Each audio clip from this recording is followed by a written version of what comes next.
Ampifaliana trany no iarabanantsika rehetra mahatratra ity alahady voalohany amin'ny volana aogositra ity indray ary misaotra ny tompo isika nitarika antsika tamin'ny alalan'ny fanahin'ny masina tongeto ampiombona ny fontsika ny saintsika ny fanahintsika anome voninahitra an'Andriamanitra ary tombo amin'ny fanarahana azy.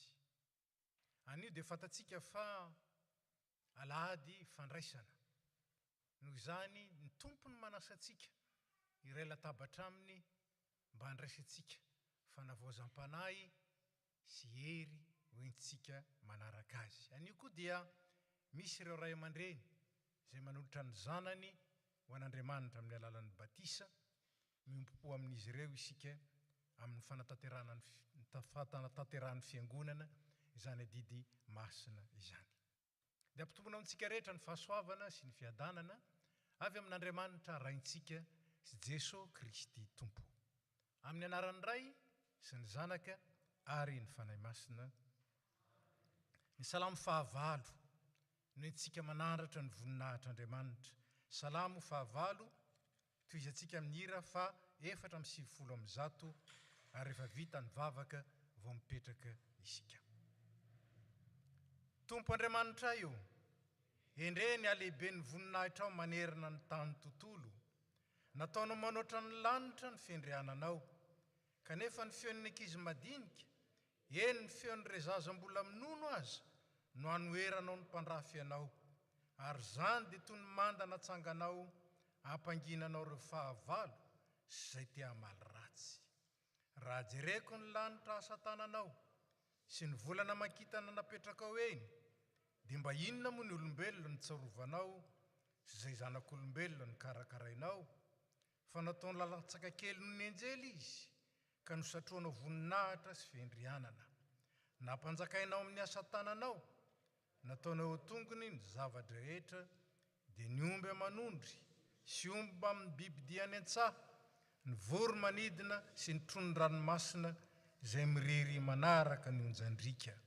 Tompo Andriamanitra io, endre ny alehibe ny voninahitra ao manerana ny tany tontolo.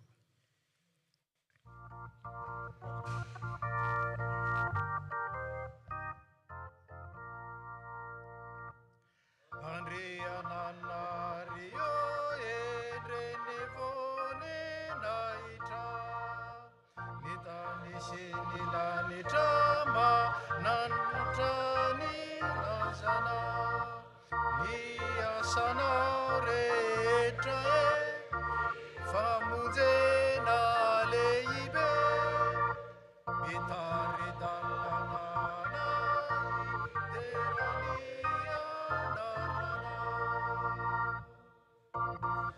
omby masina Jesosy izay sarana, ianao fanahy nentinao ny otana, imenarana resina lansana vinakina, ianao manokatra ny lanitra idirana,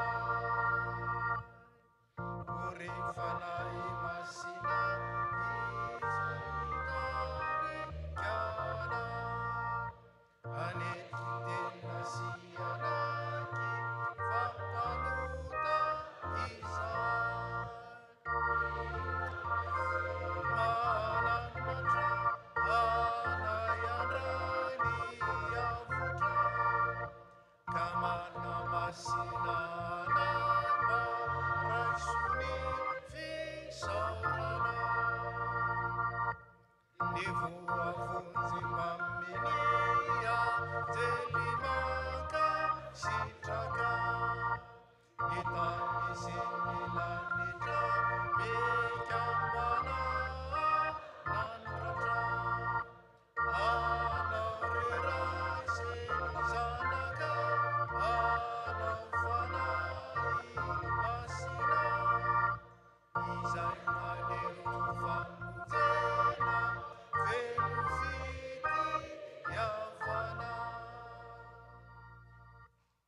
miala ivavaka isika. Dia rainay sy ankalazainay ianao ry Andriamanitra ray zanaka ary fanahy masina. Andriamanitra lehibe indrindra, Andriamanitra avo, tsy takatry ny saina amin'ny asanao sy ny fahatsaranao. Nefa Andriamanitra tsy hitan'izao tontolo izao. Andriamanitra miafina manko ianao, ary tsy hitan'ny mason'ny nofo ny dian-tananao, ny fahalebiazanao, ny fahazavanao, ary ny voninahitrao avo dia avo. Nefa dia asehonao kosa ho hitan'ny olonao zany, amin'ny alalan'ny mason'ny finoana. Asehonao ho hitan'ny mpino zany, mba azahoany manandratra anao, azahoany manome voninahitra anao, azahoany manaiky ny fiandriananao, manaiky anao ho tompo sy Andriamanitra mandrakizay. Tompo, reto zay mampiombona ny feonay, maneho zany voninahitra ao zany. Endreto koa ny alehibe ny voninahitra ao, manerana ny tany tontolo. Ary na dia tsy hitan'ny mason'ny nofo azy zany, ampahitanao anay kosa noho ny fahasoavana. Koa misaotra ray, satria ny lazanao, ny asanao lehibe, ny famonjenao lehibe tao amin'ny zanakao, dia ataonao ivelomana isan'andro isan'andro ka mahatonga anay isaotra. Misaotra Jesosy, satria ny fahasoavanao, ny fitiavanao lehibe, no nitondranao ny otanay, ary nentinao nandresin'ny fahavalo, ka nokafanao ny lanitra ao anjaranay. Misaotra fanahy masina, izay mitarika anay isan'andro isan'andro, ka na dia eo aza ny fahalemenay sy ny tsy fahatanteranay, ianao kosa manambahoatra sy manavao anay isan'andro, ary manamasina anay satria mivavaka ho anay, amin'ny vavaka tsy azo tononona. Reto ary ny olom-bovonjy, mampiray ny fosiny saina, manandratra ny voninahitra ao, raiso zany. Ka dia anao ny dera, ny laza, ny aja, ny voninahitra, ny fiandrianana, ny fanapahana, ny fanjakana, mandrakizay, ary aoka ho an'ny fiangonanao manontolo, ny aren'ny fahasoavana avy any ambony. Noho ny amin'ny Jesosy Kristy, Tompo sady mpanavotra anay. Amen. Petraka isika.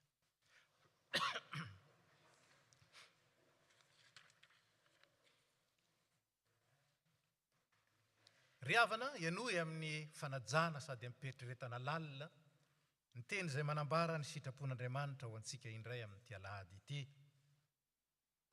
Ary ny olo-marina eo masoko noho ny finoana, dia ho velona, fa raha miemotra izy, dia tsy sitrako. Misaintsaina izany sitrapon'Andriamanitra zany isika, dia ataontsika ny fanampy 112 faharoa.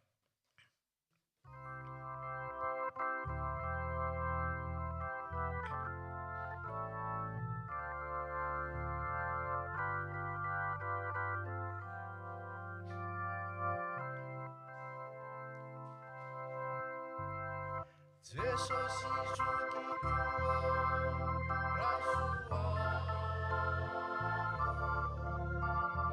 ho isan'ireo zanina tiana.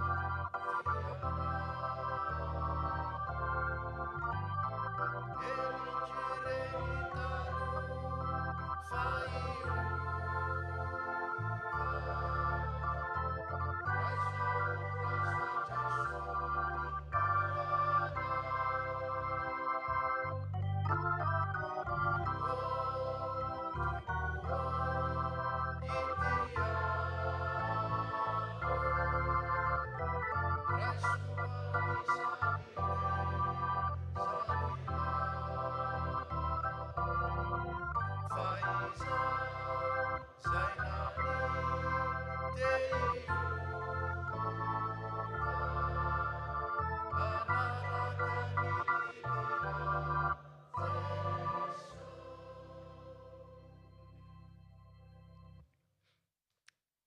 dia ary anatona ny Tompo ampanetretena isika.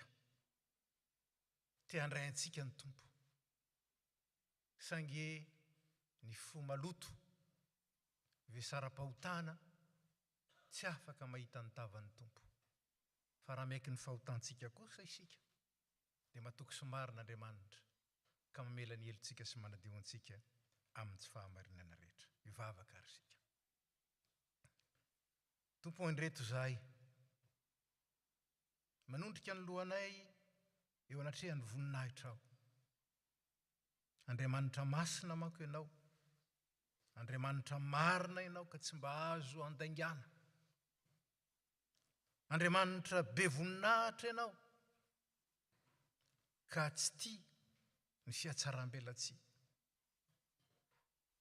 Andriamanitra avo indrindra ianao ka tsy mahazaka ny fiviliviliana. Nefa Tompo hankany amin'izy zahay, ianao no manana ny tenin'ny fiainana mandrakizay. Ianao ny mpamonjinay, ianao ny mpanavitra anay, ary ianao ny tomponay izay efa tonga teto amin'izao tontolo izao mba ahazoanay manaraka anao sy manompo anao amin'ny fanason'ny fahamarinana. Nandre ny sitraponao izay Tompo. Ary marina tokoa izay ambaran'ny teninao. Kanefa dia matetika izay mihemotra amin'ny finoana. Matetika izay misalasala ny amin'ny fahamarinan'ny teninao. Matetika izay mianahana manoloana ny fitsapana sy ny ady hatrehina. Ka tsy ampy ny fatokinay ianao, tsy ampy ny fiankinanay aminao. Matetika ny fisainana maha-olombelona no mitarika anay, ary ny fijerin'ny mason'ny nofo no ijerenay ianao. Anika takona aminay ny voninahitra ao, ary tsy hainay ny manandratra anao ho Tompo sy Andriamanitra. Eny fa na dia manao izany azy zay dia manaraka baiky fotsiny. Na koa manao izany any amin'ny takona fa tsy sahy manambara eo anivon'izao tontolo izao. Kehitriny izay manatona anao satria tianao izay ho vavolombelona. Vavolombelon'ny fambonianao, vavolombelon'ny fahatsaranao, vavolombelon'ny fahamasinanao. Tompo, miaiky ny elokay izay, miaiky ny tsy fahamarinanay izay, miaiky ny fihodinanay izay.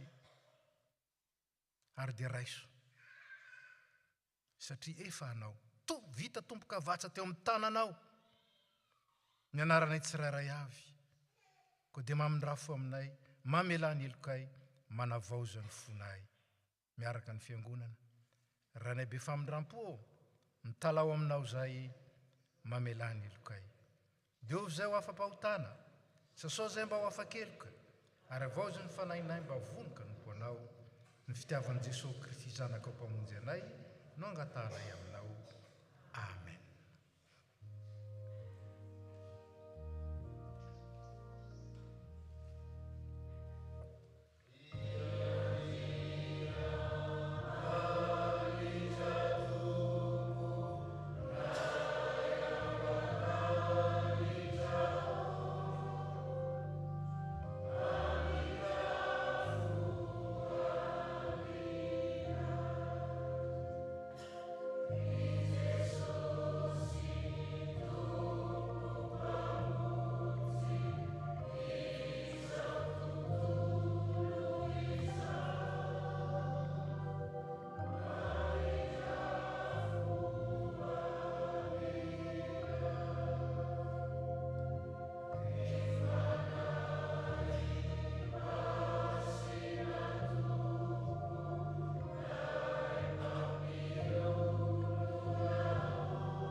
Fitiavana mandrakizay no nitiavan'Andriamanitra antsika. Izany no hanavaozany ny famindram-pony amintsika. Nomeny antsika ny zanany mba aneo amintsika ny alehiben'ny fitiavany. Ary indrindra anehoany amintsika ny alehiben'ny voninahiny ka hankalazantsika sy hanandratantsika azy isan'andro mandrakariva. Zany no anavao zany ny famindram-pony amintsika indraika ho anao izay mibebaka marina. Raiso amin'ny fahatokina. Ny fanambaran'Andriamanitra fa Andriamanitra be famindram-po izy. Ary indrindra anavao zany indray ny herim-panahy ao amintsika ahafahantsika mino sy manaraka ny zanany amin'ny fanahy ny fahamarinana. Aoka ara-mitsangana ary sika. Hoy ny Tompo aminao izay mibebaka, indray mpimaso monja no nafozako anao fa mindra fo lehibe no ampidiko anao. Tamin'ny firetan'ny fahatezerako no nanafenako ny tavako taminao indray mpimaso monja, fa ny famindram-po mandrakizay kosa no amindrako fo aminao. Fa efa tonga ny zanak'olona hitady sy hamonjy ny very. Noho izany tsy misy fanameloana ho an'izay ao amin'ny Kristy Jesosy. Ko ambara fa voavelany elokareo noho ny anaran'ny masina. Amen.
Araka ny voambara teo dia misy ireo ray aman-dreny izay manavao ny fanoloran-tenany ary manolotra ny zanany ho an'Andriamanitra amin'ny alalan'ny batisa.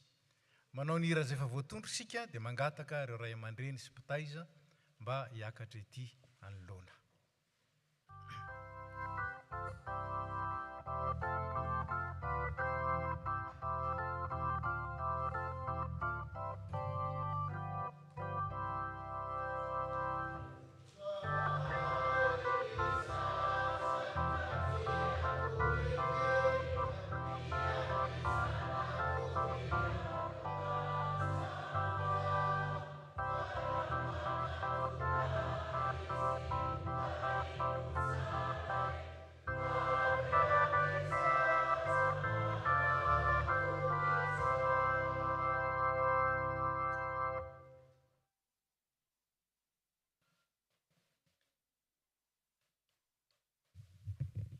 Amin'ny fifaliana riavana no raisantsika any Irisarena araka ny fangatahan'ny ray aman-dreniny mba handray ny sakramentan'ny batisa.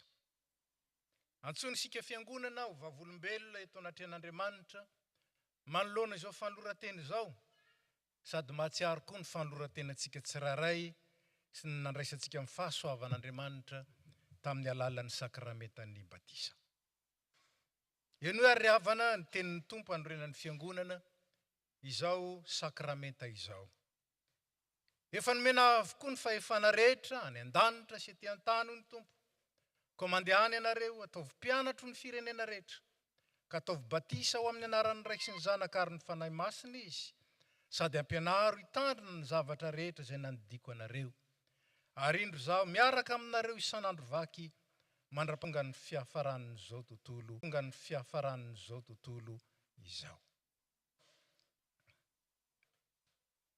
Inontsika riavana fa manatrika antsika Jesosy Kristy, ka izy no miantoka sy mahatanteraka izao fanaovam-batisa nanafarany antsika izao. Ny mpitandrina dia manao batisa amin'ny anaran'ny fiangonana, tsy ny mpitandrina no manao batisa fa ny fiangonana. Aoka renontsika ny tenin'ny soratra masina izay manazava izao fanaovam-batisa izao. Azahoantsika mandroso amin'izany ary azahoantsika manatanteraka izao asa masina izao araka ny sitrapon'Andriamanitra. Ialao ny toe-dratsy, aroka ianareo samy atao batisa amin'ny anaran'i Jesosy Kristy mba ho vela eloka ary handray ny fanomezan'Andriamanitra dia ny fanahy masina. Fa ny fanomezana nampanantenain'Andriamanitra dia ho anareo sy ny zanakareo, ary ho anareo rehetra ny lavitra na iza antsony ny tompo anatona azy. Noho ny finoana manko dia zanak'Andriamanitra avokoa ianareo, satria tafaray amin'ny Kristy Jesosy. Eny ianareo rehetra izay natao batisa dia tafaray amin'ny Jesosy Kristy, ka enika ny fiainan'ny Kristy. Koa tsy misy tsony hoe jiosy na hoe hafa firenena, tsy misy tsony hoe mpanompo na tsy mpanompo, tsy misy tsony hoe lehilahy na vehivavy, fa iray ihany ianareo no ianareo tafaray amin'ny Kristy Jesosy. Dia hoy Jesosy tamin'ny Nikodemosy, lazaiko marina dia marina aminao, fa raha tsy ateraka indray ny olona dia tsy afaka mahita ny fanjakan'Andriamanitra izy. Fa raha tsy ateraka ny rano sy ny fanahy ny olona dia tsy afaka miditra amin'ny fanjakan'Andriamanitra izay ateraky olombelona, dia olombelona izay ateraky ny fanahy ihany no fanahy. Manoloana izao fahasoavana asehon'Andriamanitra tamin'ny zanakareo izao ary havana, aoka ianareo ray aman-dreny sy ianareo mpitaiza, ianareo mpiantoka, aneo ny fikasana tsara ao anatinareo mba hanao izay rehetra tratry ny herinareo amin'ny fanabeazana sy fitaizana ny zanakareo mba hahafantaran'ny tompo. Moa manolotra ity zazy ty ho an'Andriamanitra raitsika tokoa va ianareo? Manaiky nijorona amin'ny tenina amin'ny asa mba ho mahatoky eo anatrehan'Andriamanitra ve ianareo ho fianarana ho an'ity zazy ty amin'ny androm-piainanareo rehetra? Manaiky va ianareo nanatanteran'ny fiangonana amin'ity zazy ty ny fitaizana kristiana araka ny filazantsara tokony atao aminy, mba hitombony amin'ny fahalalana izao fahasoavan-dehibe ny raisiny avy amin'Andriamanitra izao, ka nikenen'i Jesosy tompo ary azahoany hery andavan'ny asan'ny satana rehetra. Manaiky izany va ianareo? Ekenareo va nivavaka ho azy ampianatra azy hivavaka. Sady ampiditra azy ho mpianatra sekoly rehefa afaka manaraka izany izy. Anao izay azonareo atao ve ianareo hitari-dalana azy mandra-piavy ny andro izay andraisany ho an'ny tenany ny fanekena izay nataonareo tamin'ny tompo androany tamin'ny nanaovana batisa azy. Manaiky izany va ianareo? Aoka ary ara-mitsangana ny fiangonana. Hivavaka isika. Andriamanitra rainay ianao ary zanakao zahay. Matsiaro ny fanekena nataonao momba ny batisa, izay tanteraka noho ny rano sy ny Kristy izay ankehitriny. Ka dia ampitoero amin'ity zaza ity Andriamanitra ny fahasoavanao. Ampikambanao ny vahoakanao amin'ny alalan'ny fananao masina izy. Manaraka sy mankatony baiko ny zanakao. Ary izay koa, dia ampijoroy mba ho matoky amin'ny teny fampanantenana, ka dia mivavaka aminao zay, arotsay ny fananao masina, mpanazava sy fiainana. Ka izao rano zao, izay natao ihany anadio ny loton'ny nofo. Entinao manavao kosa ity zaza ity, ka ampiasainao anehoanao ny voninahitra ao.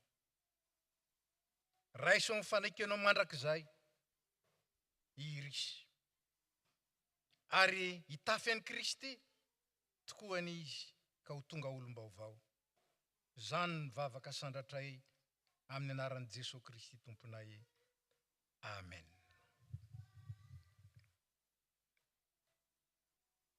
Kamiskiviets irisy arena.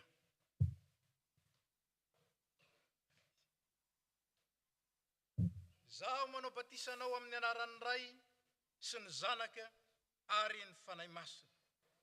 Ho zaza hitoeran'ny fahasoavan'i Kristy mandrakarivanay ianao hatramin'izao androm-pahazazanao zao, ary mandra-pialanao eto, ka ho fanehoana ny voninahitra Andriamanitra ny fiainanao.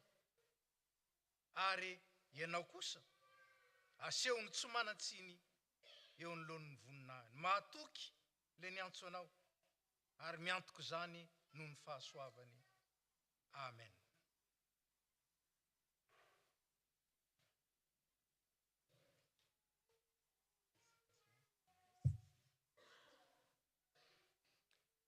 Ho antsika fiangonana Koriavana, aoka isika samy ahatsiaro fa samy mitoetra sy miaina amin'ny fahasoavan'ny Tompo avokoa.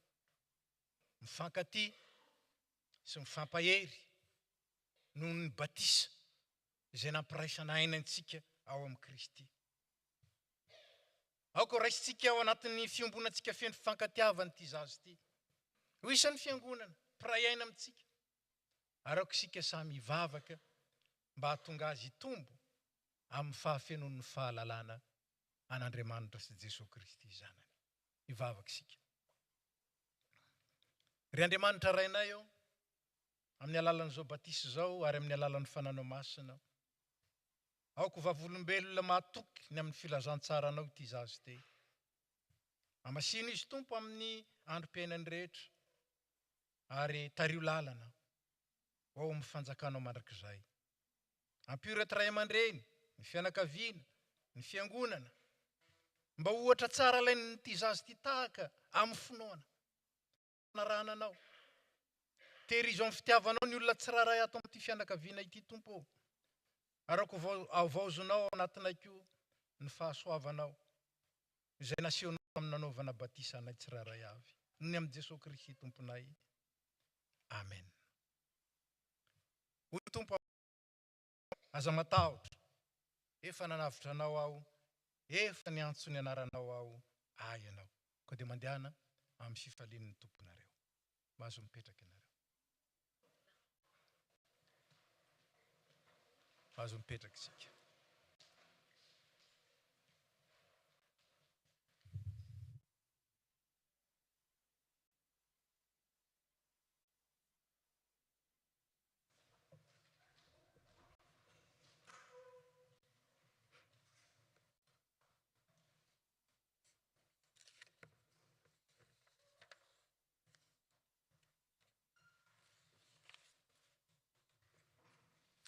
Tonga amin'ny fotoana natokana ho an'ny ankizy sy ny tanora isika. Je demande à tous les enfants et les jeunes ici présents de se lever pour chanter ensemble le 761, deuxième strophe.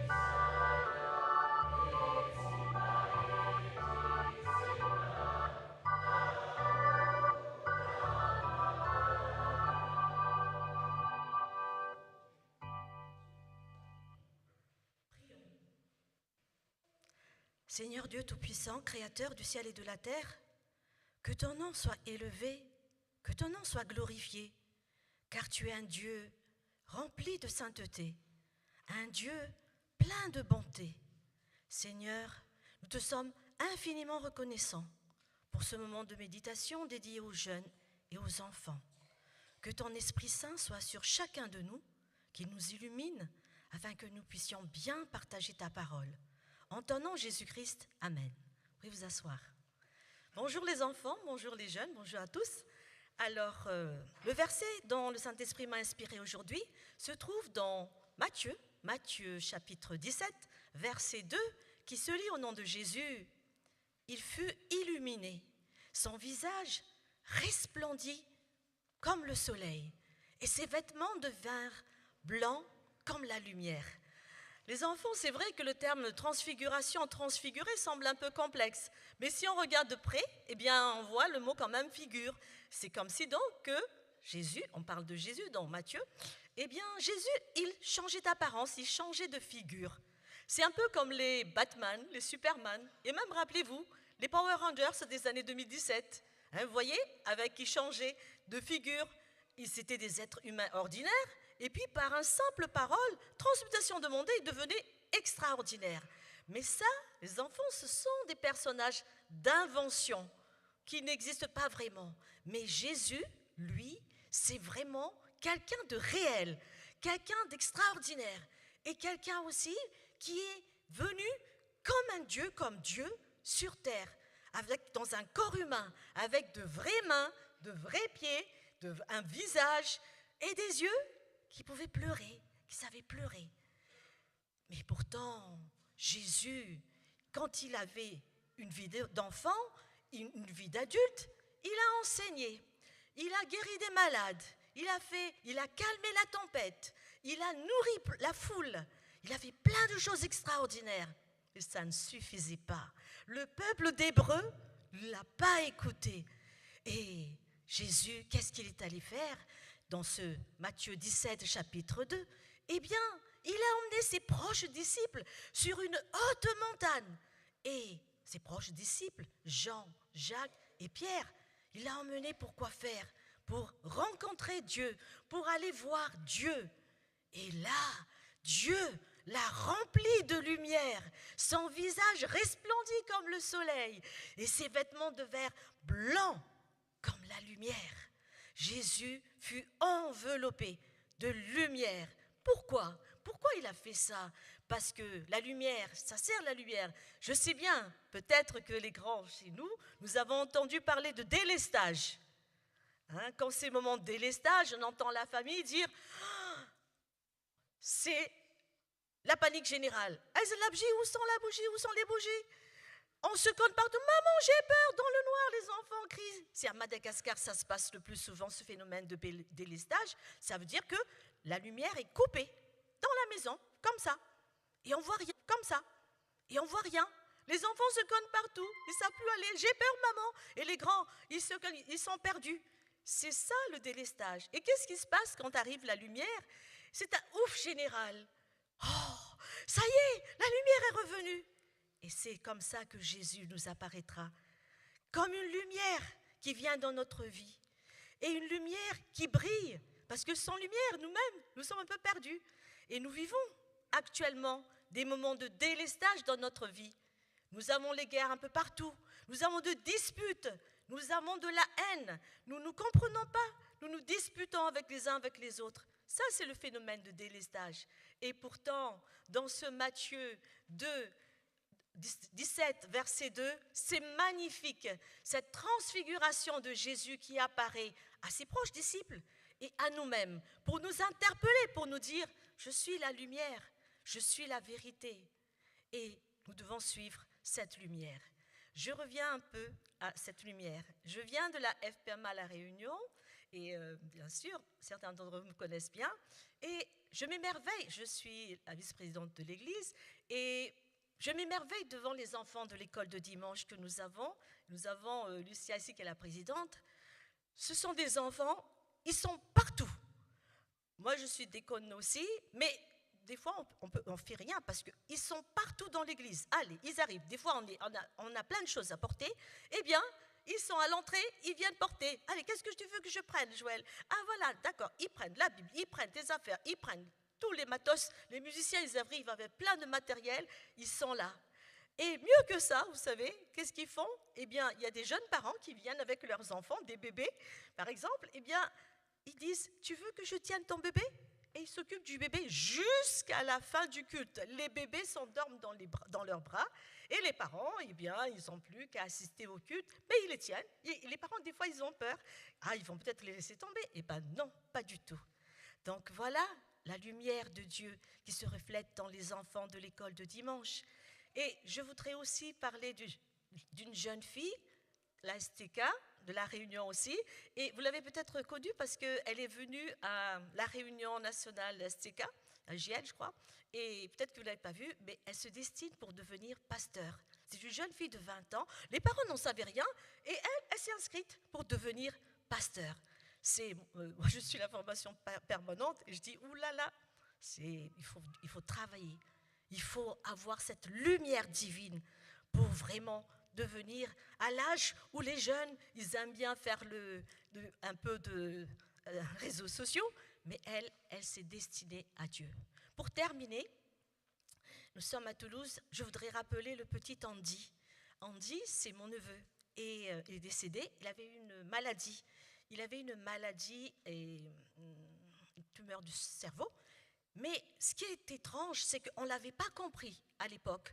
Mais lui, ses parents étaient paniqués. Vous savez, une tumeur du cerveau, on savait que ça n'allait pas durer. Mais lui, il avait du courage. Il disait, mais vous inquiétez pas, ne t'apitoie pas sur mon sort, papa. Il disait, on a même écrit un livre, parce que je vais à la rencontre de mon père. Il avait cette lumière divine en lui. Et il était là, avec Dieu, en connexion étroite. Et c'est ça la lumière de Dieu. La lumière divine, eh bien, elle nous guide. N'ayons pas peur de toutes les épreuves que nous devons passer, les enfants, les jeunes, parce que Jésus, Dieu, est avec nous. Prions. Seigneur Jésus, tu as été transfiguré, tu as été lumière, tu as été gloire pour nous. Nous nous agenouillons vers toi, Seigneur Jésus, parce que tu es saint, tu es Dieu. Tu nous as donné la vie, tu nous as donné aussi ce chemin de lumière avec toi. Seigneur, bénis chacun de nous, bénis aussi les personnes qui ont été baptisées, bénis aussi les personnes qui vont passer leur anniversaire aujourd'hui, et bénis chacun de nous pour que nous puissions nous-mêmes devenir lumière dans la vie. En ton nom, Jésus-Christ, nous faisons cette prière. Amen.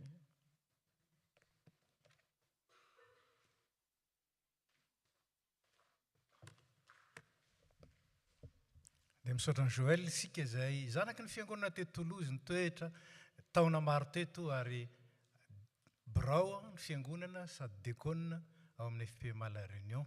Misaotra anao any amin'ny afatra sy ny fijorona vavolombelona anio. Tsy ho an'ny tanora ihany fa ho an'ny fiangonana manontolo. Dia manomana ny fomam-panasika isika anaraka ny perikopa, ataontsika ny hira fanampy ny fahaenina ny andininy voalohany, dia mangataka ireo tompony anjara amin'ny vavaka sy ny vakiteny mba hiakatra ety.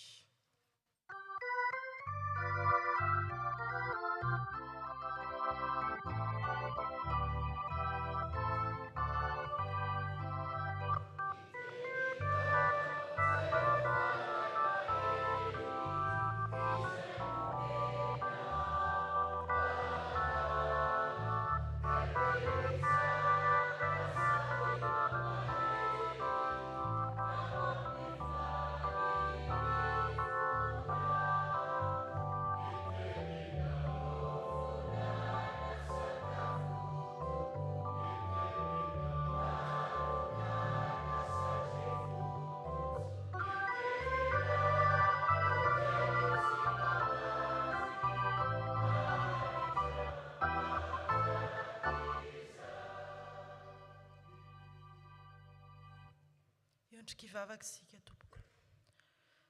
Ry Jehovah tomponay raha nay amin'ny alalan'i Jesosy Kristy, mbola sotranao izay fa tonga amin'ny fotoana andrenesanay ny teninao, ary mangataka ny fanahinao masina izahay tompo, mba hanokatra ny masom-panahinay. Tsy ho mpiaino-panadino izahay, fa tena ho mpiaino-mpakatoa tokoa.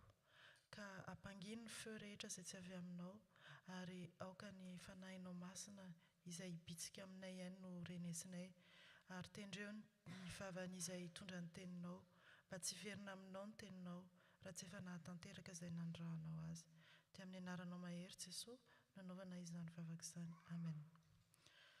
Ao amin'ny Daniel, toko 7, andininy 7 ka hatramin'ny 11 ny vaky tenintsika voalohany. Daniel, toko 7, andininy 7 ka hatramin'ny 11. Rehefa hitantsika dia vakiana amin'ny anaran'i Jesosy.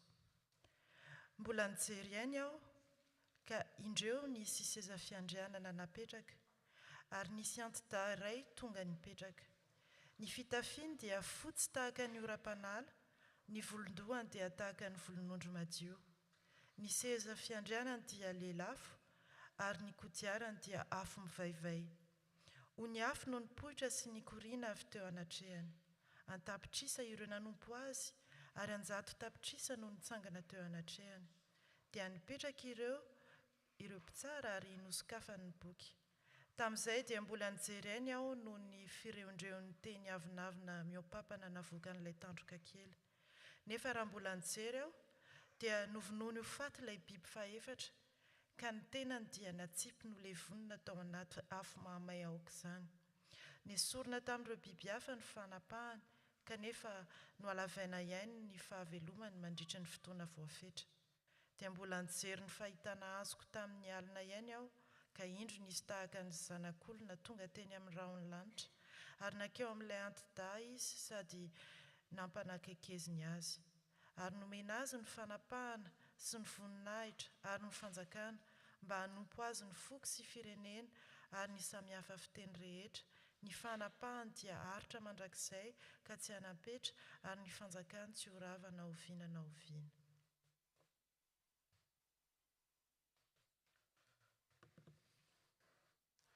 Voalao toizantsika ny vaky-teny ao amin'ny bokin'ny Petera 2, toko 1, andininy 4 ka hatramin'ny 7. Petera 2, toko 1, andininy 4 ka hatramin'ny 7. Vakiana amin'ny anaran'i Jesosy. Tsy angano tsara lahatra no narahinay, raha nampahafantatra anareo ny hery nampomba ny fitiavan'i Jesosy Kristy tompontsika, fa tena nahita maso ny fiandrianana izahay. Eny, nahazo anja-boninahitra tamin'Andriamanitra iray Jesosy, raha tonga teo aminy ilay feo avy tamin'Andriamanitra be voninahitra indrindra nanao hoe: ity no zanako malalako, izy no sitrako. Renay io feo avy tany an-danitra io, raha niara-mipetraka tamin'i Jesosy tany an-tendrombohitra masina izahay. Ary mafiorina tokoa antsika ny tenin'ireo mpaminan'Andriamanitra, ka tsara raha ifatohanareo izany toy ny ifatohanareo amin'ny jiro mamiratra anatin'ny toerana maizimaizina, mandra-pahazava ny andro sy mandra-piposaky ny kintana fitarik'andro eo am-ponareo.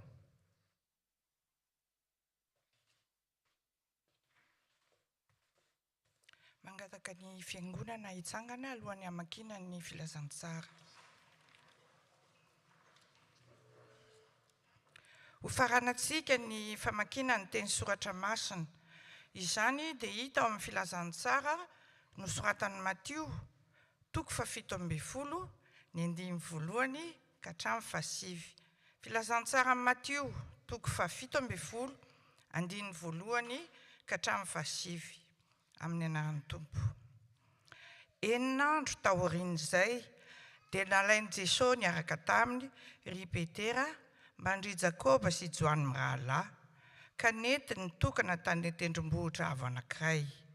Dia niova tarehy teo anatrehan'izy telo lahy i Jesosy, namirapiratra tahaka ny masoandro ny tavany, ary tonga fotsy tahaka ny hazavana ny fitafiany. Ary indreo koa hitan'izy telo lahy, i Mosesy sy Elia, niresaka tamin'i Jesosy. Dia hoy Petera tamin'i Jesosy, Tompo, tsara ho antsika ny mitoetra eto, koa raha sitraka ao dia hanao lay 3 eto aho. Ny anankiray ho anao, ny anankiray ho an'i Mosesy, ary ny anankiray ho an'i Elia. Raha mbola niteny i Petera, dia nisy rahona mazava nanarina azy rehetra.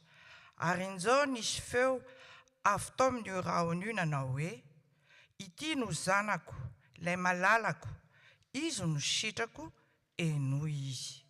Noho nandray izany ireto mpianatra 3 lahy, dia natahotra mafy ka lavo ny akohoka tamin'ny tany. Fa nanantona azy i Jesosy, dia nanohina azy sady niteny hoe, miarena, aoka izay ny tahotra. Dia niandrandra hijery izy 3 lahy, ka tsy nahita olona afa-tsy Jesosy irery ihany. Tamin'izy efa mianaka nidiny avy tany an-tendrombohitra, dia izao no baiko nomeny Jesosy azy 3 lahy. Aza lazaina na amin'iza na amin'izy ny fahitany iny, mandra-pitsanga ny zanak'olona ho velona avy any amin'ny maty. Amen.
Ny voninahitry Kristy sy ny fiandrianany dia miafina amin'ny mason'ny nofo fa hitan'ny mason'ny finoana kosa ka inona sy ajaina ary asandratra.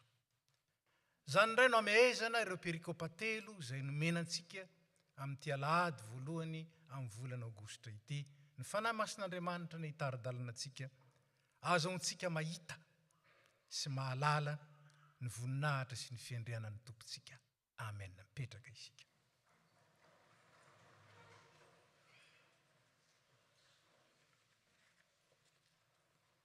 Ny teny Hebreo entina ilazana ny voninahitr'Andriamanitra dia ny teny hoe kabod na kavod. Ny heviny dia hoe vesatra, poa. Zany hoe raha dika dia izao, ny mahandriamanitra n'Andriamanitra feno dia tsy azo ny sain'olombelona tany saina ny momba azy. Tsy azontsika dekrivena zany.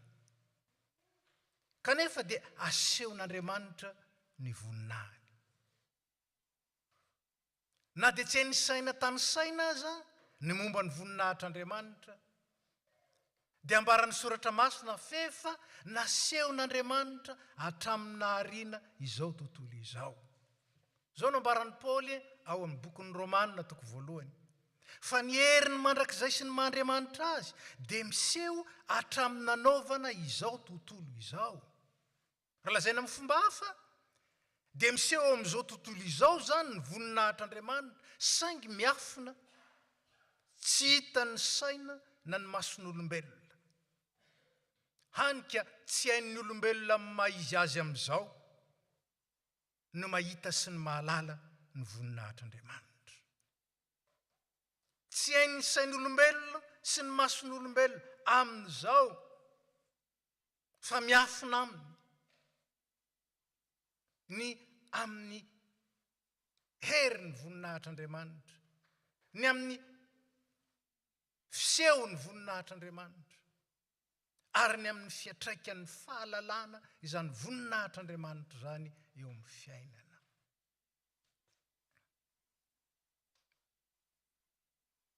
Ary raha tsy hain'ny sain'olombelona sy ny mason'olombelona zany, hainy ny mason'ny finoana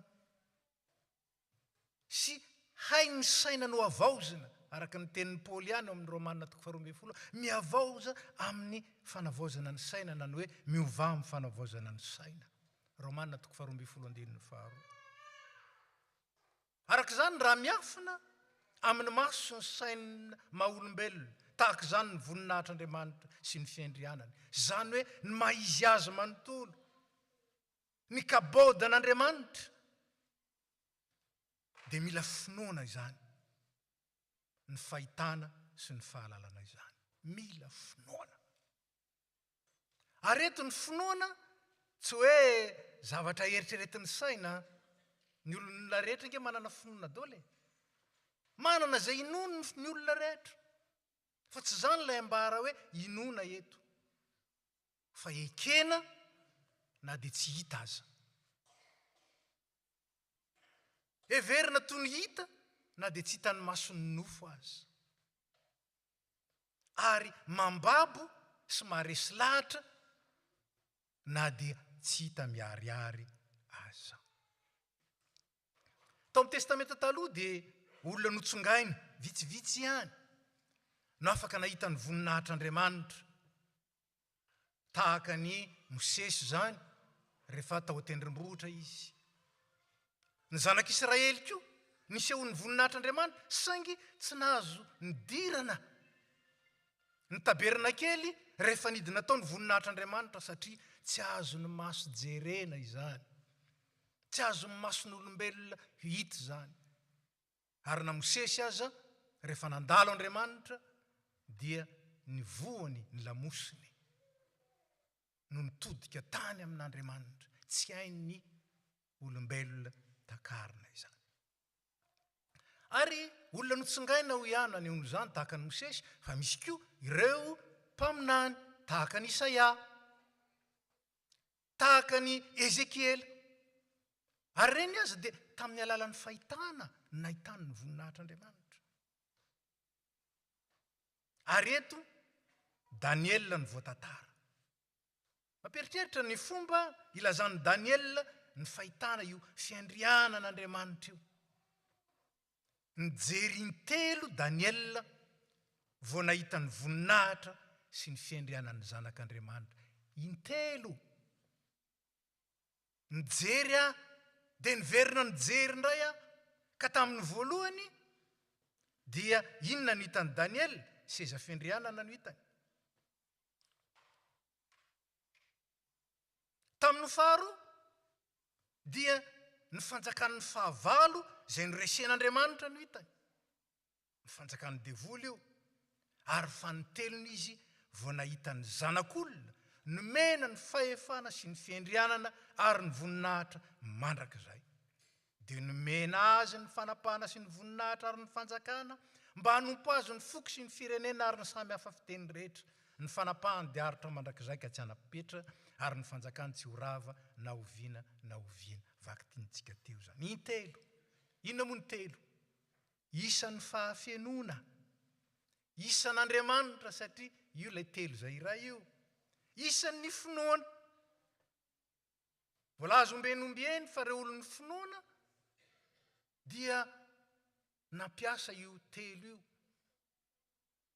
Nehemia ohatra rehefa tonga tany Jerosalema, alohany tongavany dia mbola niandro 3 andro izy tao Jerosalema, zay izy vao nanomboka nitazana, nanao ntizy, nanao état des lieux zany. Tsy nambarany zany izy. Miafina. Ny 3 ny isa manambara ny miafina momba an'Andriamanitra nefa asehony ary nisan'ireny ny voninahiny. Zany nahitany Daniel azy. Mila inona ny fanambaran'ny Daniel. Ary ny finoana ny fanambaran'ny Daniel dia mandaro amin'ireo dingana 3 ireo. Mandre aloha dia miaiky ary manaiky ny fahamarinany. Ary ny fahatelo manaiky zany fiandrianany zany ka mankalaza an'Andriamanitra. Arak'izany ny voninahitr'Andriamanitra sy ny fiandrianany tsy evidence. Mila inona hampahitan'Andriamanitra ao am-po ao anatin'ny mino ary hampahitany amin'ny alalan'ny teniny. Ny finoana ry havana. Ny finoana. Ny mbaro hoe finoana eto dia ny finoana kristianina. Dia tsy faharesen-dahatra ao anaty vokatry ny fisainana na ny traikefa ara-piainana. Zay manko nataon'olona. Za mino ka. Io ilay antsony ny Pascal, Blaise Pascal, fantatry ny siantifika rehetra sy ny filozofa, fantatry ny teolojianina. Hoy Blaise Pascal, io ilay Andriamanitry ny filozofa. Vokatry ny fisainana. Ary indraindray ny kristianina dia mandeha amin'izany. Za mino ka. Misy anankiray ny teny hoe, za mino ty baiboly ty. Fa fantatrao ve amin'ny baiboly? Kosa iza anao fantatra an'ity? Tsy manokatra baiboly akory izy fa dia za mino an'ity baiboly ty. Tsy zany ry havana ny finoana kristianina. Fa rehefa mahita ny voninahitr'Andriamanitra ny olona, dia tsy mandeha fotsiny amin'ny fivavahana fombafomba. Tsy mandeha fotsiny amin'ny fivavahana ataontsika hoe nolovana. Indraindray be dia be ny kristianina notaniana inona maha-protestanta anao satria izay tsy katolika. Rehefa notaniana inona maha-katolika ny katolika? Asa. Ny maha-protestanta atsika dia tsy mikorina ao amin'ny raha akory fa mitoetra ao anatin'ny fo. Finoana izany. Tsy lova izany ka ao amin'ny raha. Inona maha-protestanta anao? Ny anay ny raha zambenay hatramin'ny taloha mihitsy efa protestanta. Dia mandeha anjambany fotsiny. Tsy ry havana. Ary tahaka izany ny maha-kristianina atsika. Tsy finoana ara-tsaina. Tsy fandehanana araky ny tanimaso. Fa finoana ny tenin'Andriamanitra. Rehefa mahita ny voninahitr'Andriamanitra ny olona, dia manaja azy ary mankatoy ny teniny. Manompo azy. Zany hoe manaiky azy ho tompo amin'ny zavatra rehetra. Indraindray manko isika miantso hoe tompoko. Fa tsy manaja sy mankatoy azy anie. Ny antsika ihany ny ataontsika. Zay maharesy lahatra ny saintsika ao ihany no alehantsika. Ary rehefa mba mampianatra ny tenin'Andriamanitra indraindray dia zao ny lazainy sasany. Hevitry paster zany. Hevitry paster zany. Ry havana, ny olona nahita ny voninahitr'Andriamanitra sy ny fiandrianany dia mankatoy ny teniny. Mino ny teniny. Inona moa ny atao hoe tenin'Andriamanitra? Io atao hoe tenin'Andriamanitra io amintsika kristianina dia ny tenin'ny Kristy. Dia tsika hoe ao amin'ny Deutéronomie inge Mosesy ny resaka tao hoe. Farao inge ny teny tao hoe. Ahoana ny lazana hoe tenin'ny Kristy? Ny boky rehetra voasoratra ao amin'ny baiboly dia nosoratan'ny olona nitendren'Andriamanitra tahaka ny Mosesy ohatra izay nanoratra ny Pentateuka, boky 5 voalohany, boky ny lalàna milazana azy. Tahaka ireo mpaminany maro ohatra. Tahaka ireo mpanompo maro izay voalaza ao amin'ny boky ny tantara ohatra. Andriamanitra no nampanoratra ireny. Zany raha teo nambaran'ny Paoly hoe ny soratra masina manontolo, zany hoe ny baiboly, dia avy amin'ny tsindry mandrin'Andriamanitra. Ka natao fampianarana, natao fandresen-dahatra, natao fanitsiana izay diso, natao fitaizana amin'ny fahamarinana. Fa inona indray? Ny tenin'olombelona indraindray ny fampitaizana. Rehefa mitady anao inona ny marina? Aka zao ny expérience-ako ka. Tohatra ny manana expérience betsaka no Andriamanitra ny any olona. L'expérience atao amin'ny taona ampolony maro ange, afangaron'ny olona nataony mihoatra noho l'expérience ny mandrakizay. Mandrakizay! Ary zany ny mahatonga any Petera manoratra eto ho antsika hoe mahafiorina kokoa antsika ny tenin'ny mpaminan'Andriamanitra, ka tsara io ny fantohana. Miverina indroa ao, io ny tokony fantohana. Ary zany ny mahatonga ny fiangonana ho apostolika, miorina amin'ny fanambaran'ny apôstôly. Ka inona ny atao hoe tenin'Andriamanitra? Ny tenin'Andriamanitra dia izay nambaran'Andriamanitra rehetra tamin'ny alalan'ireny mpanompony ireny. Ary dia ambaran'ny soratra masina fa ireny fanambarana rehetra ireny dia tonga nofo tao amin'ny Kristy. Tonga nofo tao amin'ny Kristy. Araka izany, Kristy mihitsy ny tenin'Andriamanitra. Ny finoanan'ny Kristy dia ny finoanan'ny tenin'Andriamanitra. Ary ny finoanan'ny tenin'Andriamanitra dia ny fandraisana ny Kristy ho tompo sy mpamonjy. Io Kristy tonga io, ny fanehoanan'Andriamanitra, ny fanehoanan'ny voninahiny sy ny fiandrianany. Rehefa milaza azy ao amin'ny filazantsara ny Jaona dia ho Jaona hoe ary ny teny dia tonga nofo kanonina tamintsika. Dia hitanay ny voninahiny, hitanay ny voninahiny ho Jaona. Hay zany teny tonga nofo ny tafo voninahitra. Dia voninahitra mendrika ny lahy tokana avy amin'ny ray sady feno fahasoavana sy fahamarinana. Jaona 2:4. Araka izany dia miseho amin'ny Jesosy Kristy ny voninahitr'Andriamanitra ray. Ka ny fanajanany ray dia aseho amin'ny fanoavana ny tenin'ny zanaka dia Jesosy Kristy zany. Misy karazam-piangonana sy karazan'olona, tsy kritika no ataoko, fa fandinihana ihany. Manao zava-dehibe tokoa ny fiderana. Fiderana, ny fiderana. Fa tokony tsaroana dia ity, ny fiderana ankasitrahan'Andriamanitra indrindra dia ny fankatoavana ny teniny, ny fankatoavana ny Kristy zanany amin'ny lafim-piainana rehetra hatramin'ny antsipiriany. Zany ange ny natongavan'ny Kristy. Raha aintsika ange nanao ny sitrapon'Andriamanitra tahaka ny Kristy tsy nila tonga tety izy. Finona nandaozan'ny fiandrianany? Inona ny aretan'ny fahoriana be teto? Inona ny nahafatesany hafa-baraka teo amin'ny azo fijaliana? Inona? Satria tsy haintsika amin'ny herintsika, amin'ny fahaizantsika, amin'ny kapasitentsika. Ny manome voninahitra an'Andriamanitra araka ny tokony ho izy. Ao amin'ny Jesosy Kristy sy ny finoana azy, ny fanehoana ny voninahitr'Andriamanitra indrindra. Io tenin'Andriamanitra loharanom-piainana io dia satria Kristy mihitsy ny loharanom-piainana. Izy ny fiainana. Tonga onona sy anjaka eo amin'ny fiainantsika. Tsy nisy nahita an'Andriamanitra ray isika. Tsy nisy. Fa ny zanaka ny maneho azy feno ny soratra masina. Tsy nisy nahita ny ray azy. Ao amin'ny mahazanaka ny Jesosy dia miseho amin'ny alalany avokoa ny maha-Andriamanitra ny ray. Izay nahita ahy dia nahita ny ray ho izy. Izay manaiky ny fiandrianany dia manaiky ny fiandrianany ray. Izay matoky azy dia mankatoa an'Andriamanitra ray. Ahoana hoy ny ray tamin'ny izy telo lahy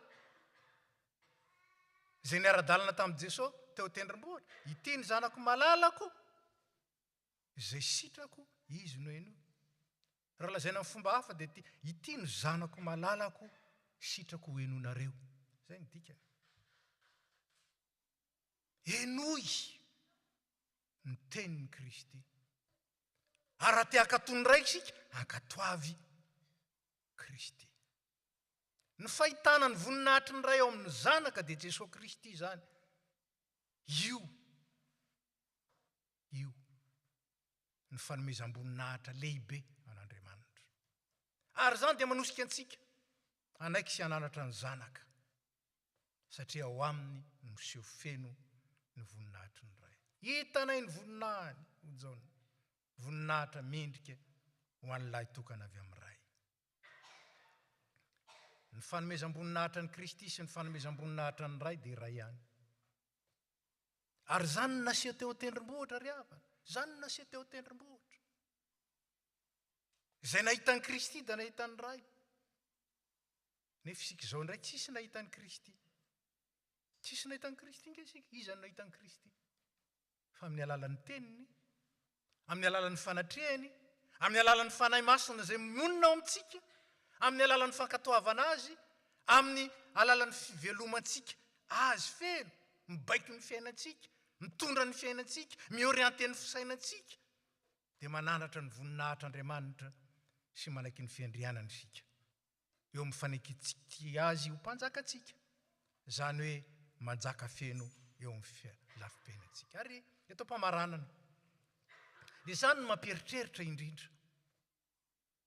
Rehefa niova-tare teo an-tendrombohitra Jesosy, hitan'izy telo lahy ny voninahiny. Ay ve ty Jesosy ty tsy ilay avy any Nazareta ihany, fa tena ilay Andriamanitra ity. Ay ve ty Jesosy Kristy ty ka voafonao aminy avokoa ary mifanaraka tsara aminy ny fampianarany, ny fiainany, na ny lalàn'ny Mosesy, na ny faminaniany Eli. Ao aminy daholo. Inona ary ny fankampanana azo ny mpianatra telo lahy? Alao anao lahy eto hoe, anao tanty. Ny ray ho anao ny ray ho an'ny Eli, ray ho an'ny Mosesy. Raha natao tokoa zany lieu de pèlerinage mandrakotiny androany angamba teo amin'ny tendrombohitra. Mankany mirohatra any daoly. Saingy izao, tsy toerana géografika tahaka n'izany. Ny tian'Andriamanitra atao lieu de pèlerinage anehoana fa any Kristy tokoa ny voninahitra, azy tokoa ny fiandrianana, izy tokoa ilay mandrakizay, tsy amin'ny alalan'izany, fa aiza ny tiany anaovantsika pèlerinage ao am-pontsika. Ao am-pontsika ny tian'Andriamanitra anorenana lay, honenan'ny Kristy, honenan'ny lay Andriamanitra, izay efa niseho tamin'ny alalan'ny Mosesy, naniraka ny Isaia ho mpaminany, Eli ho mpaminany, ary naneho ny voninahiny tao amin'ny Jesosy Kristy. Ry havana, miafina ny voninahitr'Andriamanitra. Tsy tao amin'izao tontolo izao. Saingy hitan'ny maso ny finoana, hitan'ny masontsika ve zany? Ary raha hitantsika tokoa zany, move inontsika. Zany hoe, ekentsika mihoatra noho ny fanekena zavatra hafa rehetra. Zany engeno heviny. Move ekentsika mihoatra noho ny fanekena ny zavatra hafa rehetra. Fa ny voninahitry Kristy sy ny fiandrianany mila ekena inona. Faharoa, mila ajaina. Tsy hoe be voninahitra fotsiny Kristy sasan'izany rehefa miresaka an' Jesosy, ohatra miresaka amin'ny namany. Le copain ry, ary moa tsy zany nirany tany amintsika hoe le dimbaka avy any Nazareta, namany rahalaly mitaingy tamboho. Manana ny voninahiny zany, zanak'Andriamanitra avy any ambony zany. Marina fa nidina nahaka ny toetratsika sy ny fombatsika izy, fifanakarina ny an-danitra izy. Adino ny sasany zany. Hanike dia mbola le copain ety, tsy copain. Nanana ny voninahitry ny ray iray aiza ny atsako. Raha tompo aiza ny tahotra ahy. Ny fiandrianan'ny ray sy ny fiandrianan'ny zanaka iray ihany. Ka ny voninahitry Kristy sy fiandrianany miafina indraindray tsy hita. Ary na dia ao anatin'ny kristianina ary mety miafina zany, fa amiko sy ao aminao. Hitatsika ve zany? Mba azahoantsika manaja azy. Ka tsy hoe manao hoe tompoko fotsiny nefa ny atao ihany no atao. Manao hoe tompoko ary indraindray tiany fiangonana iry, tiany kristianina iry zany hoe zay tiany mpanomponao Jesosy. Fa rehefa jerenao amin'ny fiainana, iza ny tena tompoiny? Iza ny tena tompoiny? Ao ny manompo tena, ao ny manompo olona, ao ny manompo fikambanana, ao ny manompo zavatra, ao ny manompo fiangonana. Tsy natao tompoina ireo. Andriamanitra irery ihany. Natao asandratra io. Move manandratra ny Kristy. Zany hoe maneho ny fahambonian'ny Kristy, ny fahatsaran'ny Kristy, ary ny voninahitry Kristy. Moa maneho zany ve ny fiainantsika andavanandro hoe Sary fotsiny hoe andaontsika deran'ny tompo dia mitsangana dia lasa mihira. Avy eo manala baraka ny tompo avy eo amin'ny teny. Manala baraka ny tompo avy eo amin'ny toetra, ao amin'ny fifandraisana amin'ny hafa. Manala baraka ny tompo avy eo amin'ny fitondran-tena. Tsy riabana. Tsy. Ary zany indray no hitaomana antsika amin'izao fahatsiarovantsika ny fivantare izao. Nalaim-panahy tokoa ny mpianatra hoe alao. Raha izao Jesosy no mitsangana eto, miova daholo tsika ireo. Miova daholo tsika ireo. Saingy mitsangana eto Jesosy. Saingy tsy hitany masony nofo izy, fa miteny antsika amin'ny alalan'ny teniny. Ary zany ny taomana antsika.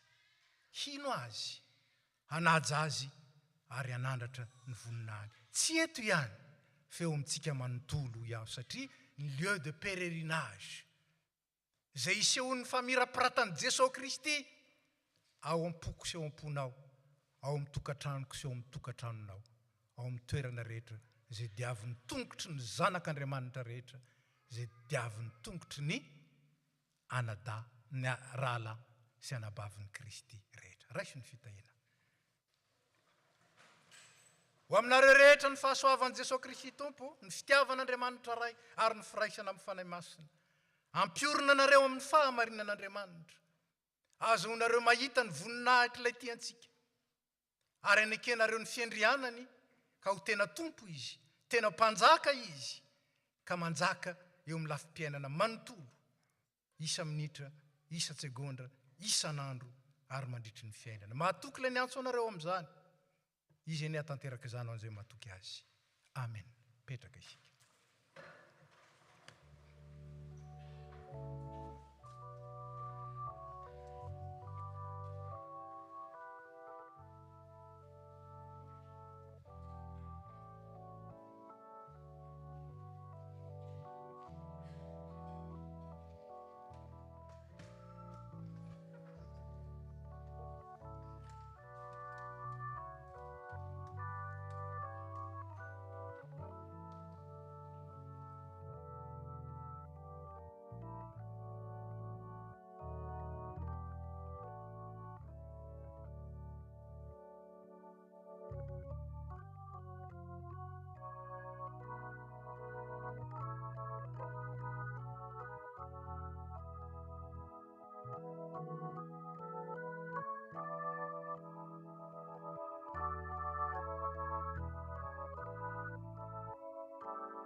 tonga amin'ny fotoana izay anasan'ny tompo antsika hiray latabatra aminy isika.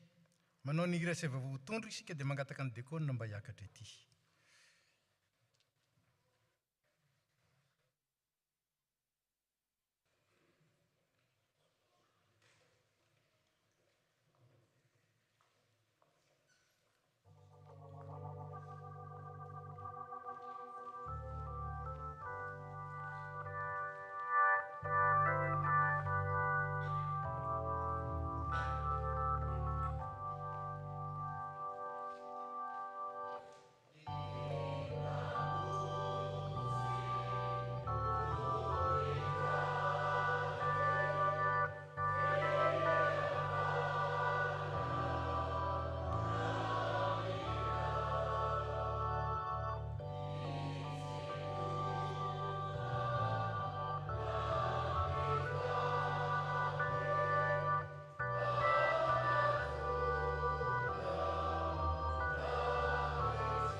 Ny Andriamanitsika dia Andriamanitra fitiavana. Ary ny fanehoany izany fitiavana izany dia ny nampihavanany antsika taminy, na dia mpanota mahantra azy isika tamin'ny alalan'ny zanany izay nanolotra ny tenany sy nandatsaka ny rany ho avitra ho antsika. Ary rehefa nitsangana tamin'ny maty Jesosy Kristy Tompo, dia niaona tamin'ny mpianatra izy, ary intelo izy, voalaza teo ny telo. Intelo izy no niteny tamin'ny mpianatra hoe fiadanana ho anareo. Dia tononona ho anareo koa, izany tenin'ilay nitsangana tamin'ny maty izany, ary aoka izany ny fampiarabantsika sy anehoantsika ny fihavanana eo amintsika. Ka hiara-mitsangana isika, hiteny eo amin'ny akaikintsika hoe ao aminao anie ny fiadanana, na hamaliko hoe ary ho aminao koa.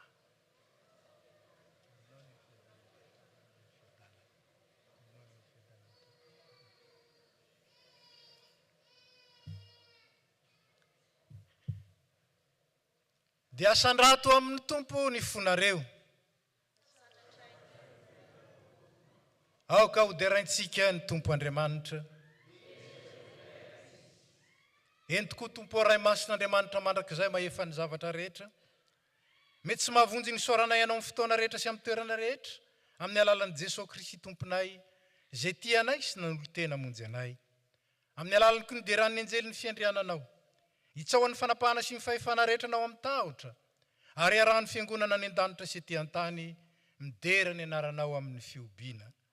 Izay koa ankehitriny Tompo, dia miara-manandratra ny feonay amin'izy ireo, ka mifanajana lehibe no hideranay hoe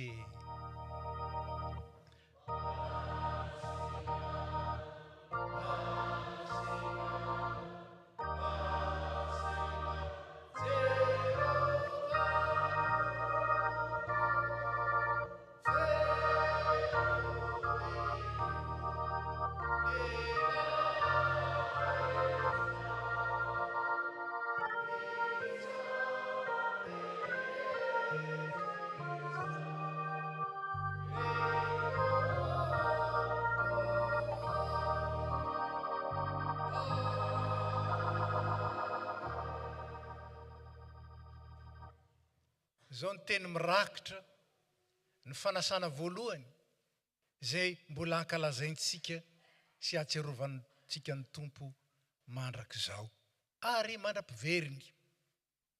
Fa Jesosy Kristy Tompontsika tamin'iny alina izy izay namadiana azy, dia nandray mofo ary rehefa nisaotra izy dia nivakiny ka ho izy raiso, hano, ity ny tenako izay omena ho anareo, izao no atao fahatserovana. Toy izany koa ny kapoaka rehefa ninana dia hoy izy, misy toa amin'ny tenareo rehetra fa ity no rako. Dia ny amin'ny fanekena vaovao izay alatsaka ho any rehetra fa melan-keloka. Ko na oviana ianareo, no misotro dia zao no ataovy fahatsiarovana. Fa na oviana ianareo no mihinana itony mofo itony sy misotro amin'ny kapoaka dia manambara ny fahafatesan'ny tompo ianareo mandra-piaviny.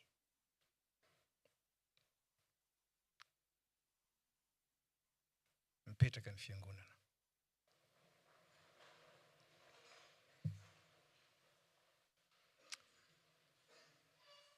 Ry kristianina malala ny tompo. Aoka ry isika araka izany teny fanorenana izany, ahatsiaro any Kristy. Izy ilay maty nisolo antsika. Izy ilay nitsangana ho fanamarinana antsika. Fa izany ny fanatom-pihavanana tanteraka lavorary indrindra natolotr'Andriamanitra antsika. Aoka ry isika hiara-misaotra sy hivavaka. Misaotra anao izay Andriamanitra rainay tompony lanitra tany, fa ny famindramponao aminay mpanota mahantra dia nomenao ny zanakao ilay tokana mba tsy ho very izay rehetra mino azy, fa hanana fiainana izay. Raha io, ndreto izay manao teo anatrehao ny fahatsiarovana ny fahatangavan'ny zanakao olona, ny fijaliany sy ny fahafatesany, ny fitsanganany tamin'ny maty, ary ny fifonany mandray ho anay, ka dia miandry sy mitalao ny fiverenany izahay.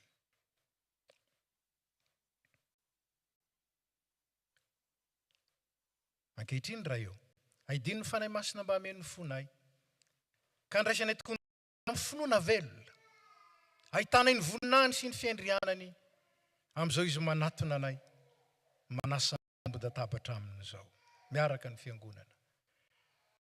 Ry Jesosy Kristy Tompo, izay izay tonga tao anatinao iombona amin'ny latabatra masina, dia mangataka mba hampiraisinao aminao, ohatry ny sampana amin'ny voloboka.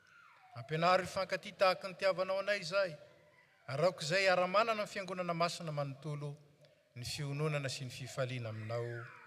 Amen.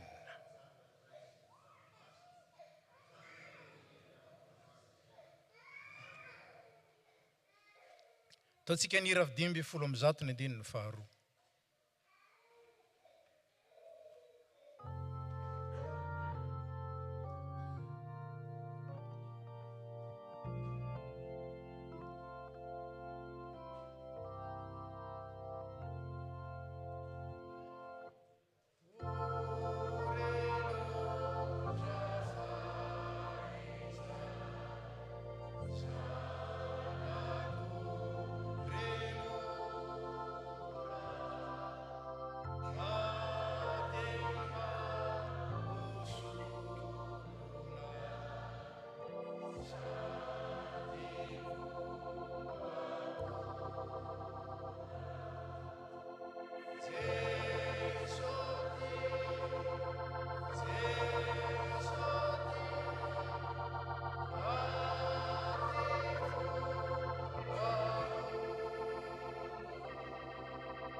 Mpiavana antsika amin'ny ray ny tompo. Noho izany dia tena zanak'Andriamanitra isika. Ary satria nandray mifanahy mahazanak'Andriamanitra isika, dia ampiraisin'i Kristy amin'ilay vavaka nampianariny manao hoe: rainay o izay any an-danitra, ho masinina ane ny anaranao, ho tonga ane ny fanjakanao, atao ane ny sitraponao, ety an-tany tahaka ny any an-danitra. Meo anay n'io izay anona sahaza ao anay, ary mamelany elokay tahaka ny namelanay izay meloka taminay. Raha izay mitondra anay ao amin'ny fakapanahy, fa manafanay amin'ny ratsy, fa anao amin'ny fanjakana sy ny hery, ary ny voninahitra mandrakizay. Amen. Aoka hiara-mitsangana ny fiangonana. Ny mofo izay vakitsika dia firaisana amin'ny Jesosy Kristy Tompontsika, dia ny tenany izay nampiraisany antsika na dia samy hafa aza. Fa satria samy nandray tamin'izany mofo iray izany avokoa isika, dia tena iray ao amin'ny Kristy isika. Ny kapako amin'ny fisaorana izay isaorantsika, dia isaorantsika noho ny rany Kristy izay nanafahany antsika, ka mahatonga antsika afaka handova ny fiainana mandrakizay. hoy ny tompo avia efa voavoatra avokoa zao ny zavatra rehetra. Mahazo mipetraka ny tsimparay-fanasan'ny tompo. Manao ny hira fa 7:100 isika dia zaraina ny mofo sy ny kapoaka. Zay efa narainy mofo sy ny kapoaka dia mipetraka mba ho hitan'ny dekona. Rehefa tafaverina ety ny dekona dia miara mihinana ny mofo sy misotro ny kapoaka isika. Eo ny fiombonana.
Ratsy amin'ny alalako. Ny mpangalatra tsy avy, ratsy angalatra sy anamitrano. Zaho avy mba hanananao fiainana sady hanananao be dia be.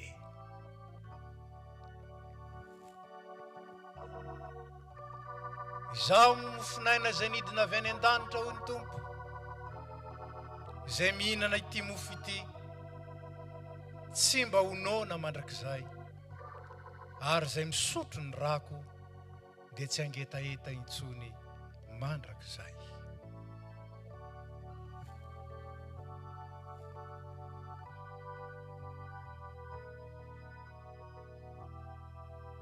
izaho no mpiandry tsara. Ny mpiandry tsara manolotra ny ainy amonjy ny ondry. Izaho no vavahady, raha izaho no idiran'ny olona dia hivoaka sy hiditra izy ary ahazo hanina.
Aoka hitsangana ny mpandray fanasan'ny tompo.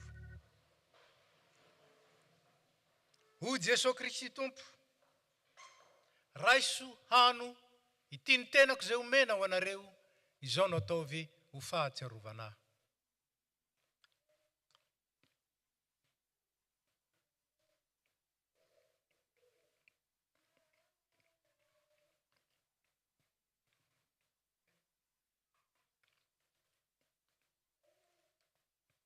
Hoy koa Jesosy Kristy tompo, sotronareo rehetra ity fa ity no rako, dia ny amin'ny fanekena vaovao izay latsaka ho an'ny rehetra famelan-keloka, izao no ataovy fahatsiarovanahy, na oviana no misotro ianareo.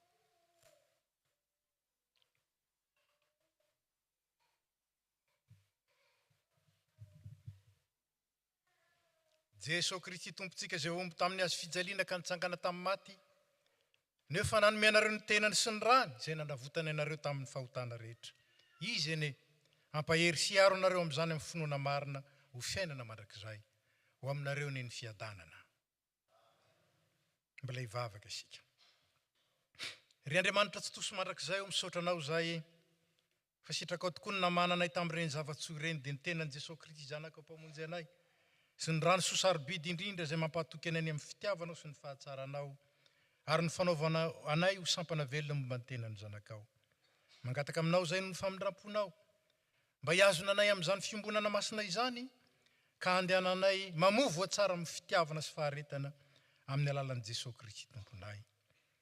Ankehitriny dia tianay nitondra ao aminao ireo havanay, ireo namoy havana ampionony, ireo marary anatero fanasitranana, ireo sahirana vonjeo amin'ny fahatereny, ny fiangonana ampijoroy mahatoky, ny firenena misy anay ampitoery ny fiadananao, ary Madagasikara tanin'ny razanay tsy njovy ampio ny vahoaka meo fahendrena sy finiavana ary fahatahorana anao ny mpitondra, ary entinay mbavaka aminao koa ny fandripahalemana manerana izao tontolo izao, tsaronay manokana izay miseho atsy Afrika, miseho any Syria ary miseho indrindra any Ukraine sy Rosia.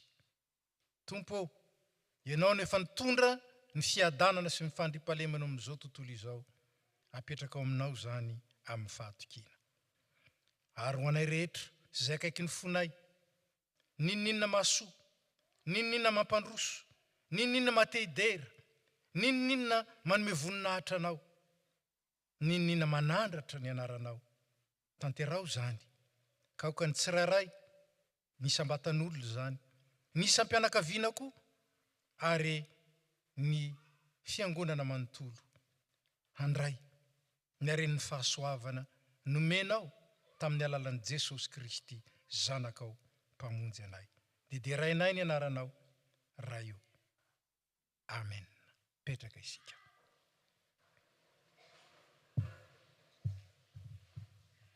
Dia tonga amin'ny fotoanan'ny filazana ray isika mangataka ny tompona anjara amin'izany mba handroso avy hatrany.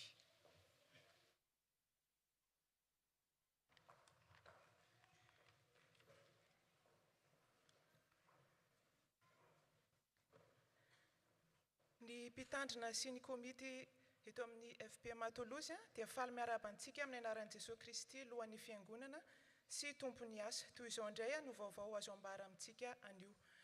Vaovao-tafo, taratasy fisaorana, Rasoavanina Justine sy Martine ary ny fianakaviana rehetra dia maneho etoana ny fankasitrahana feno ary manolotra ny fisaorana ny mpitandrina, ny komity, ny sampana ary ny fiangonana rehetra eto amin'ny FPMA Toulouse tamin'ny tondranareo ambavaka ny fianakaviana ary tamin'ny dododonareo ihany koa nitondra ny fampiononana tamin'ny vodiamandry ny afa-malalanay Rajaonary Samuel tany Nosbe, Madagasikara. Notanterahanareo tokoa ny teny voasoratra ao amin'ny Galatiana 4:1 manao hoe mifampitondra izay mavesatra. Andriamanitry ny fiadanana ny amalisoa anareo. Filazana teraka. Salamo 7:1. Irao an Jehova aho satria nanisy soa ahy izy. Afaliana be ho anay no mampandre fa tonga soa ny zanakay iraina tamin'ny 20 Jolay teo noho ny famindrampo sy ny fahasoavan'Andriamanitra. Soli Deo Gloria, Soafara sy Tojo Randrianay Fojaonona. Fifidianana diakona 4:20 sy 5:20 sy 2:00. Misokatra ny fisoratana anarana mamonoko izao ary mifarana izany ny 10 Oktobra 13 sy 2:00 Sasakalina. Misy kahier azontsika anoratana ny anarana zany ery amin'ny fidirana ary ihany koa afaka manatona mpitandrina manoratra anarana ihany koa any aminy. Ny fifidianana ny diakona dia atao ny Alahady 7 Oktobra 13 sy 2:00. Étude biblique permanence. Tsy misy ny étude biblique permanence mandritry ny fialan-tsasatra. Congé mpitandrina. Ny mpitandrina dia congé manomboka ny 7 Aogositra hatramin'ny 17 Aogositra. Koa afaka mifandray amin'ny filoha na ny filoha-panampy isika raha misy ilana azy mandritra izany fotoana izany. Fanadiovana ny trano fiangonana anio, ny tompona anjara amin'ny fanadiovana dia ny SVK sy ny SLK. Ny toy izao ny diarin'ny fiangonana mandritra ny fialan-tsasatra ka hatramin'ny 17 Aogositra 13 sy 2:00 dia eto amin'ny Vieux Temple ny fanompompivavahana ary manomboka amin'ny 10 maraina. Misaotra antsika naharitra hatramin'ny farany ary ao an'Andriamanitra ny voninahitra.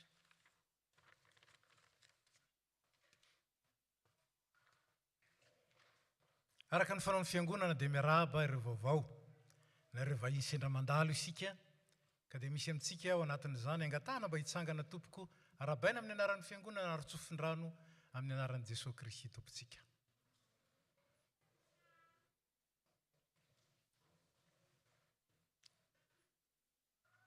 Dia faly zay miarahaba anareo ary mandray anareo tonga soa eto amin'ny FPMA Toulouse. Ny tavan'ny rahalahy no mandratra ny tavan'ny rahalahy ka dia nampahery anay tokoa ary indrindra nampitombo taty anatinay ny herin'ny finoana sy ny fampiraisana amin'ny Kristy ny fanatrehanareo.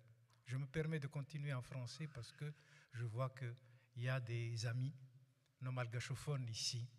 Soyez les bienvenus et merci d'assister à ce culte avec nous. Votre voix associée à nos voix et votre cœur associé à nos cœurs est un réconfort pour nous. Et merci encore. Et nous vous bénissons au nom de notre Seigneur Jésus-Christ. Que sa grâce, que sa paix, que sa bénédiction vous poursuivent partout où vous allez. Et que les raisons pour lesquelles vous êtes venus ici ou dans la ville de Toulouse soient accomplies avec l'aide de notre Seigneur. Soient bénis dans notre Dieu. Et merci encore. Et souvenez-vous qu'à chaque fois que vous passez ici, il y a une place pour vous au sein de l'FPMA Toulouse. Merci. Vous pouvez vous asseoir.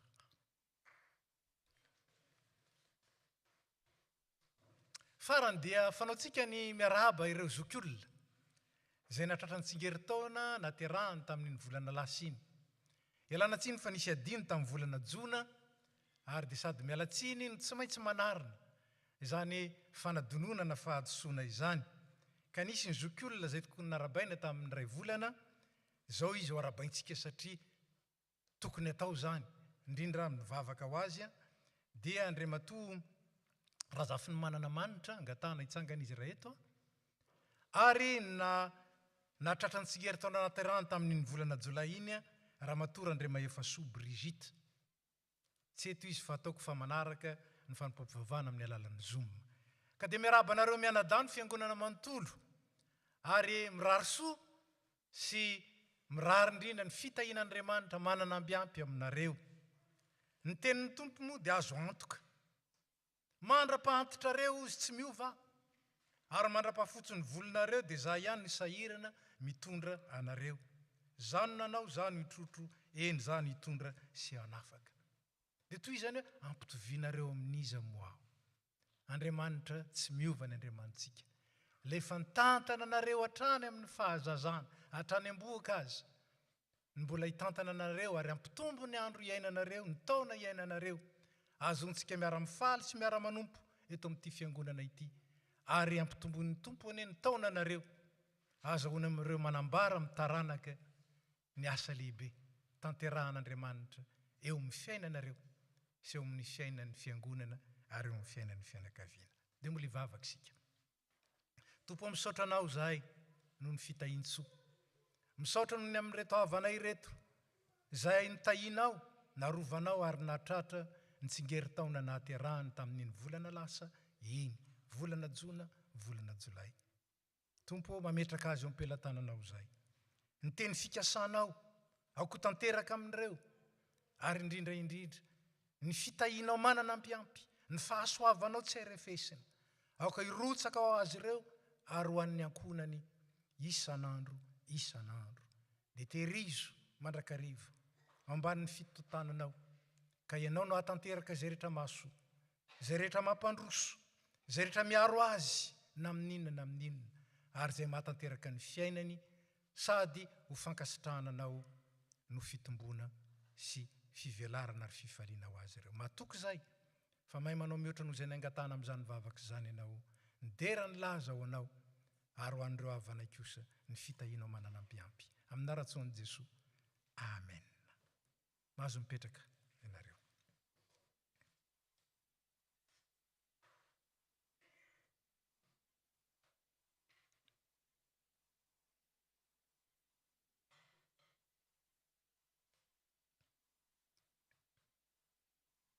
Dia manomy fitaom-pivavahana isika ry havana tonga amin'ny fotoanan'ny fanatitra isika izao. Manao ny hira izay efa voatondro dia tatazana ny rakitra. Ho an'ireo izay tsy nitondra, fitentsika moa tsy hoe vola madinika intsony. Ho an'ireo izay tsy nitondra vola eny an-tanany dia azontsika atao ny mandoa zany amin'ny alalan'ny carte bleue sans contact. Dia isy dekôna anankiroa afaka mandray zany dia mandroso avy hatrany isika. Ary ao anatin'izany kosa dia hoeny amintsika eny ny dekôna ananty ny rakitra. Ataontsika ny rehefa voatondro tsaroa fa izay manome amin'ny fifaliana no ankasitrahan'Andriamanitra.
mamarana izao fanompam-pavahana izao sika riavana eo mpitsanganana ihany nanaovantsika ny hira 7:3 ny andinin'ny voalohany meloan'ny afatra sy ny tsodrano ny andinin'ny faefatra aorinan'ny afatra sy ny tsodrano.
Tsara ny finoana azony ny fiainana mandrakizay fa ho amin'izany ny antsonanao koa sy nanaovanao ilay fanekena tsara teo mason'ny vavolombelona maro. Dia Andriamanitry ny fanantenanany amianao nareo amin'ny fifaliana sy ny fiadanana rehetra noho ny finoanareo mba hitombonareo amin'ny fanantenana noho ny herin'ny fanahy masina. Mandehana amin'ny fiadanan'ny Tompo hatramin'izao koa mandrakizay. Amen.